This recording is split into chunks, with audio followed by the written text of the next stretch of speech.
Oy vey, Jason. So, 4 points real quick. Number one, you don't think I'm an eminent historian. Yes, Jason, I knew that all along. You don't really think that.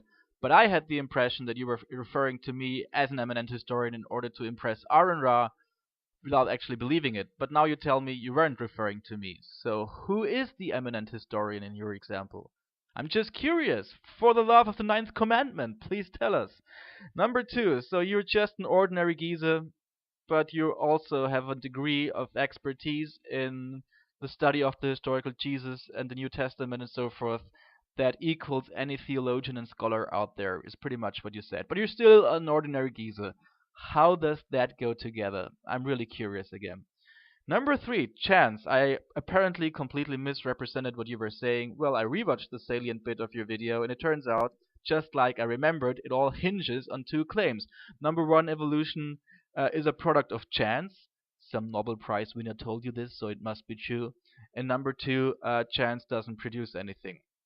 And all of my reply was geared towards these 2 points. I explained to you that chance can mean both indeterminate processes and determinate processes that are unpredictable. I pointed out that biological evolution is in the second ballpark.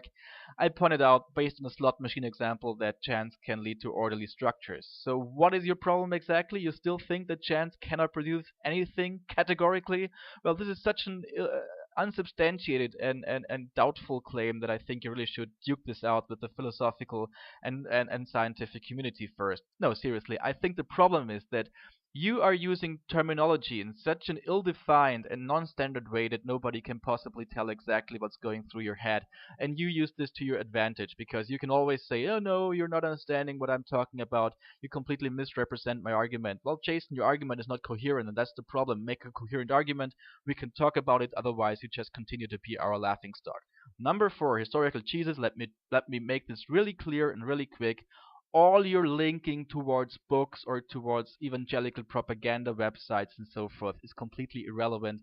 We're not going to read this because it's just not of interest. Because the historical Jesus is of antiquarian interest. It is interesting to an historian and so forth. But for the discussion we are having between atheists and theists, we want to know whether ancient texts can substantiate miracle claims. And the answer is clearly no, like I told you in my last video. And you didn't even dispute that. You said, oh yeah, that's David Hume, we can talk about this another time. No, it's the main issue. Only once we establish that ancient texts can substantiate miracle claims, we can on studying the Gospels in depth. But if we reject this claim, then it's just completely irrelevant. All the stuff you're trying to put on the table here. And your attack on Aaron Ra is completely misguided because he too just cares about the miraculous content.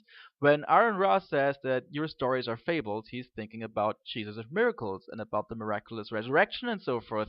He's not losing any sleep over the question whether Jesus might have existed as an apocalyptic preacher of old and so forth. So this is a red herring. It's irrelevant. And Jason, you still haven't replied to 2.5 of my last 4 videos. So maybe you should own up or shut up. Just saying. Thank you very much.